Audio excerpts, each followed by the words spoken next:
आज हम जाएंगे वहां जहां भस्मासुर का संहार हुआ था। आज हम जाएंगे वहां जहां पांडवों ने अपना अज्ञातवास निकाला था। आज हम ले जाएंगे आपको उस शिखर पे जहां से भीम ने स्वर्ग के लिए सीढ़ियां बनाई थी। 75 फीट के शिवलिंग में जहां साक्षात शिव बसते हैं। आज हम जाएंगे इंडिया के one of the most difficult tracks पे। आज हम जाएंगे साक्षात देवों के देव महादेव के पास। जाओ विलेज के लिए, जो पड़ता है कुल्लू डिस्ट्रिक्ट के अंदर। ये पूरा सफर करीब 520 किलोमीटर का है। हमने रूट फॉलो किया दिल्ली से शिमला, वहां से नारकंडा होते हुए रामपुर बुशर से मुड़ना है आपको निर्मंद तहसील की ओर और वहां से आगे मिलेगा जाओ विलेज। अगर आप बस से जाना चाहते हैं तो दिल्ली या शिमला ISBT से किन्नौर की कोई भी बस लेकर आप लोग रामपुर बुशर उतर सकते हैं और वहां से जाओ विलेज के लिए बस ले सकते हैं। पहला दिन खत्म होने पर हम लोग बेस कैंप पहुंच गए थे। वहां हमने रात के लिए एक कमरा लिया जिसका किराया करीब 800 रुपए था। सुबह हम जल्दी उठे और इस मंजिल की पहले पड़ाव की ओर चल दिए। पहली डेस्टिनेशन हमारी थी सिंघाड़। जाओ विलेज से सिंघाड़ का रास्ता करीब 3 किलोमीटर का ट्रैक है और यहीं से बेहद खूबसूरत नज़ारे आपके साथ चलने शुरू हो जाते हैं। सिंघाड़ में होता है आपका रजिस्ट्रेशन, जिसमें आपकी बेसिक डिटेल्स, एड्रेस वगैरह सब नोट किया जाता है। ये ऑन द स्पॉट हो जाता है और यहाँ से हम चलते हैं आगे। अगला दिन खत्म होने तक हमें पहुंचना है अपने दूसरे इम्पोर्टेंट पड़ाव पे, जो कि है थाचड़ू। सिंघाड़ से थाचड़ू का रास्ता 12 किलोमीटर का ट्रैक है और ये मॉडरेटली टफ ट्रैक है। इस सफर के ऊपर आपको मिलते हैं काफी ट्रिकी पैचेस। अब इसको ही लीजिए, आपको यहाँ पे फूक फूक के कदम रखना है क्योंकि राइट साइड पे काफी तेज पानी का बहाव है। श्रीखंड महादेव का ट्रैक 2 साइड से हो सकता है। एक तो जाओ विलेज जहाँ से हमने किया है और दूसरी साइड है अरसू, पर ज्यादातर लोग इसको जाओ विलेज से करते हैं, इसलिए हम आपको यही रेकमेंड करेंगे। और इस पॉइंट पे हो रहा है आपका रजिस्ट्रेशन फिर से। और अब हम क्रॉस कर रहे हैं बराती नाला, जो अगेन एक इम्पोर्टेंट लैंडमार्क है। इसके बाद का रियल ट्रैक हमारा बचा हुआ है, जो कि देवदार के फॉरेस्ट से जाएगा और काफी डिफिकल्ट है। यहाँ से थाचड़ू का सफर करीब 6 से 8 घंटे लेता है और ये मान के चलिए कि इस ट्रैक पे ये आपकी पहली कठिन परीक्षा है। हमने बहुत लोगों को यहीं से वापस आते हुए देखा है। हम ये आपको दिखाना तो नहीं चाहते, पर ये इस ट्रैक की सच्चाई है कि लोगों ने अपनी जिंदगी गंवा दी है इस ट्रैक के ऊपर। हर साल कुछ लोग यहाँ पे जरूर मरते हैं। सब लोग नॉर्मली थाचड़ू रुकते हैं, लेकिन हम लोग रुके थे काली टॉप। हम आपको रेकमेंड करेंगे कि आप लोग थाचड़ू रुके क्योंकि यहाँ पे खाने के और स्टे ऑप्शंस बहुत ज्यादा हैं। यहाँ पे सबके लिए फ्री में भंडारा भी लगता है। यहाँ से काली टॉप का रास्ता 3 किलोमीटर का ट्रैक है, जो मॉडरेट से काफी डिफिकल्ट लेवल पे है। हम आपको ये डेड बॉडीज दिखा के डराना नहीं चाहते, बट समझाना चाहते हैं कि इस ट्रैक को बहुत सीरियसली लेना कितना जरूरी है। अगर आपने इससे पहले हाई ऑल्टीट्यूड ट्रैक नहीं किया है या फिर आपको AMS की दिक्कत है, तो आप इस ट्रैक को अवॉइड करें। चलते चलते पैर साथ देना बंद कर देते हैं, पर नज़ारे इतने खूबसूरत हैं कि वो आपको रूह को सुकून देते हैं और थकान को भुलाने लगते हैं। जैसे जैसे आप आगे जाएंगे आप देखेंगे कि स्टीपनेस कैसे बढ़ती जा रही है, पर साथ में माहौल और मौसम दोनों बदलता जा रहा है।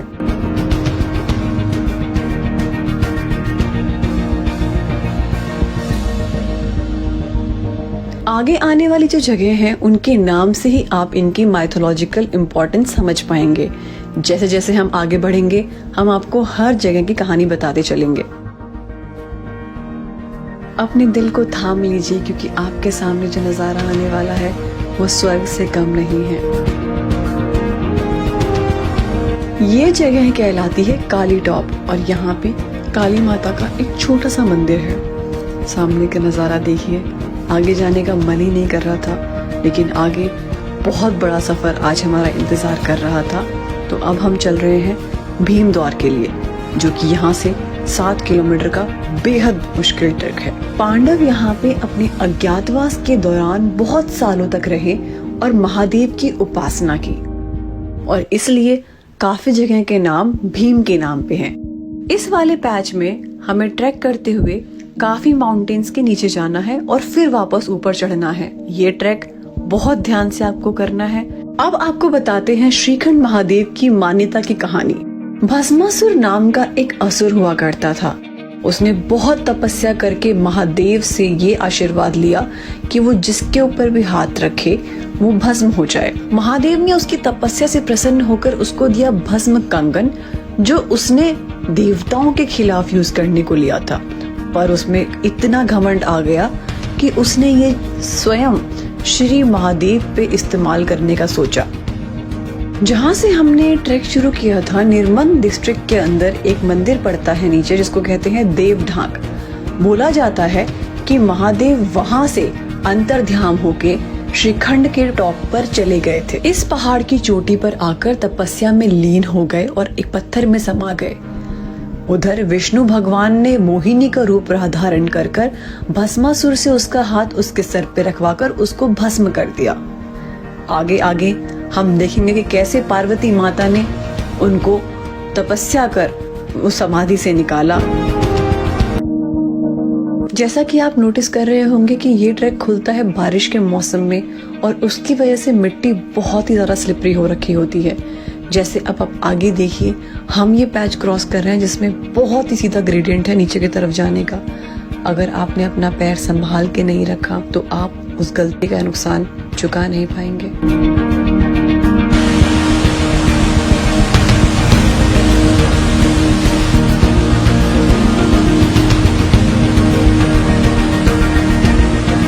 अब आगे हमें मिलने वाले हैं बहुत सारे झरने, जिनको पार करके हमें आगे निकलना है। ये झरने जितने खूबसूरत हैं उतने ही डरावने हैं। जैसा कि ये वाला झरना, इसमें हमें थोड़ा नीचे जाना है और एक कोने पे जहाँ पे जरा सा पैर रखने की जगह है, यहाँ से दूसरी साइड जाना है। ये मेल्टेड ग्लेशियर, मेल्टेड स्नो बहुत ही रिस्की होती है इस टाइम पे।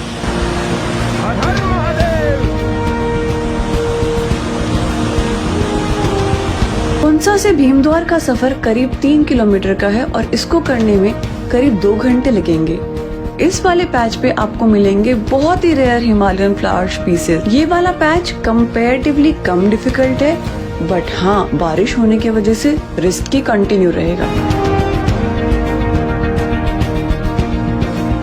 झरनों की वजह से जो ये स्नो पिघल रही है, इस पे पैर रखना बहुत ही रिस्की है, क्योंकि ये आपके बोझ से अंदर जा सकती हैं और आप पानी के बहाव में बह सकते हैं। यहाँ फूक फूक के कदम रखना बहुत जरूरी है। अब हम क्रॉस कर रहे हैं भीमद्वार को, जो लैंड ऑफ वाटरफॉल्स भी कहलाता है, क्योंकि इसके चारों तरफ बहुत खूबसूरत वाटरफॉल हैं। अगर आप लोग शाम होते होते भीमद्वार तक पहुंचते हैं तो हम आपको हाईली रेकमेंड करेंगे कि आप लोग यहीं पे रुकिए, क्योंकि पार्वती बाग पे स्टे ऑप्शंस और बेसिक फैसिलिटीज बहुत कम है। हम बहुत थक चुके थे, लेकिन हमें तब भी लगा कि थोड़ी हिम्मत और बांध के हमें पार्वती बाग जाना चाहिए। यहाँ से पार्वती बाग 2 किलोमीटर है।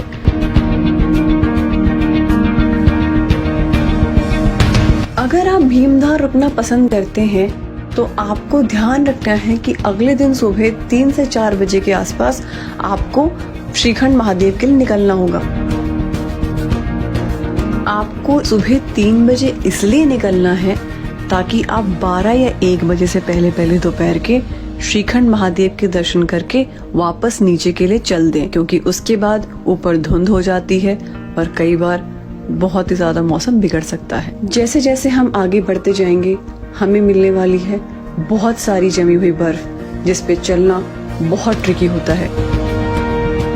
झरना जो आप देख रहे हैं ये 100 मीटर की हाइट से गिरता है और बोला जाता है कि महादेव को समाधि से निकालने के लिए पार्वती माँ उन्हें यहाँ नहाने स्नान करने के लिए उत्साहित करती थी। इसलिए इस जगह को कहते हैं पार्वती झरना, और इस जगह की खूबसूरती मेरे लिए शब्दों में बयां करना बहुत नामुमकिन है। इस ग्लेशियर को क्रॉस करने के बाद हमारे पास आए सामने एक पहाड़ जिसकी चढ़ाई बहुत मुश्किल थी, कम से कम 40 से 50 डिग्री स्टीप थी।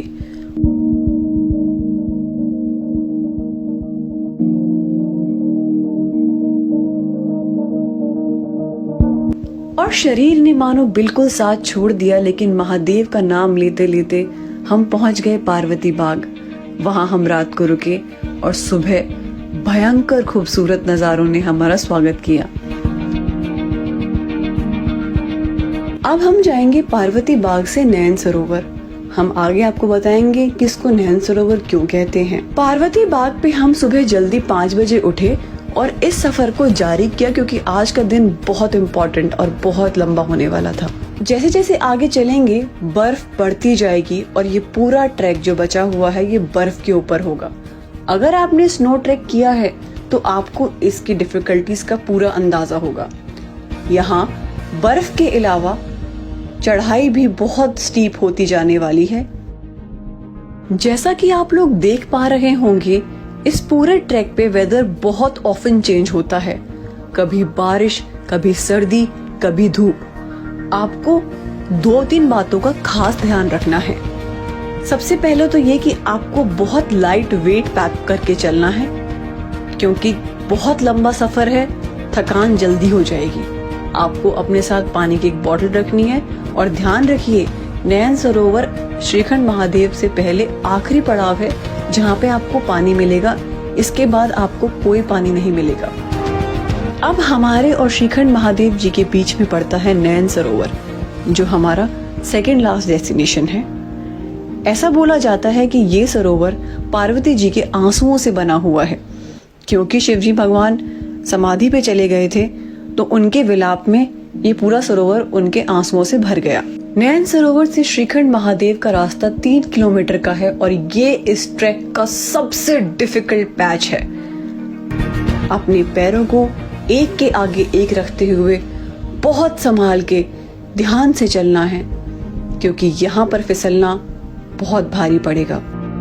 आगे का रास्ता 60 to 70 डिग्री इंक्लिनेशन पर है। सांस वगैरह तो ठीक से आ रहा है ना? लंबी लंबी सांस लो।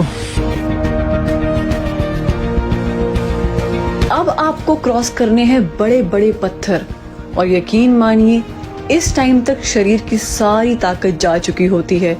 ऑक्सीजन की कमी की वजह से शरीर और टूट चुका होता है। ये वाला फेस आपको बहुत आराम से करना है।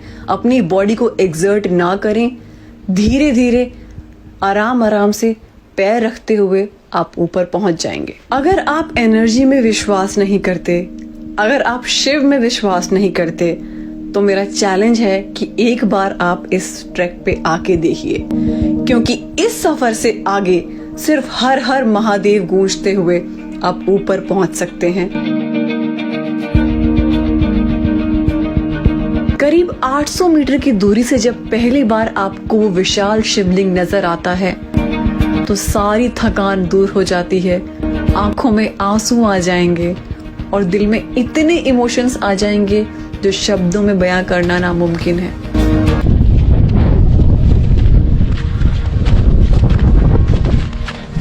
बस अभी 5 मिनट में पहुंचने ही वाले हैं।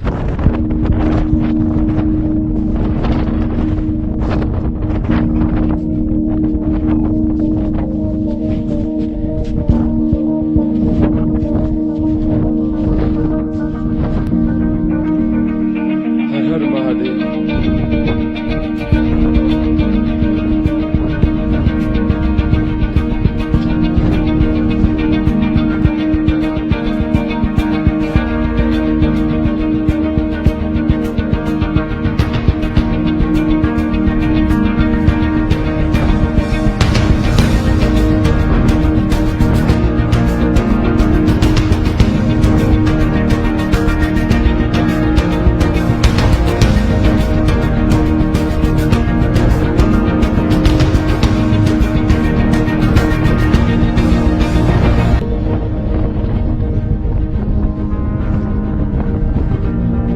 आशा करते हैं ये एपिसोड आपको काफी रोमांचक लगा होगा। कमेंट्स में जरूर बताइए कि वीडियो आपको कैसी लगी।